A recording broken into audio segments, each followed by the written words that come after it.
ایک اور بات، اگر کوئی بندہ کاروبار کر رہا ہے، کاروباریوں کے لیے ہیں جی، کاروباروں کے لیے کہ جو کوئی نہ کوئی تجارتی سلسلہ رکھتے ہیں اور اس میں تنگ دستی آ گئی ہے یا تھوڑی سی بہت مشکلات کا شکار ہے، اپنے کاروبار کو چمکانے کے لیے، بہتر بنانے کے لیے اور اس میں وسعت لے آنے کے لیے کیا کرے جی؟ یہ سورت لکھ کر اپنے پاس رکھے، سورہ القاریہ لکھ کر اپنے پاس رکھے، انشاءاللہ اس کے کام میں، کاروبار میں برکت ہوگی۔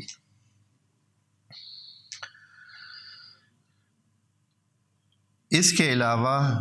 یہ تو کاروبار میں، اگر کوئی کاروبار نہیں کرتا ہے ویسے ہی رزق میں برکت چاہتا ہے تو اس کے لیے بھی یہ ہے کہ اس کو پڑھتا رہے، سورہ القاریہ کو پڑھتا رہے مسلم، تو اس کو انشاءاللہ بہتر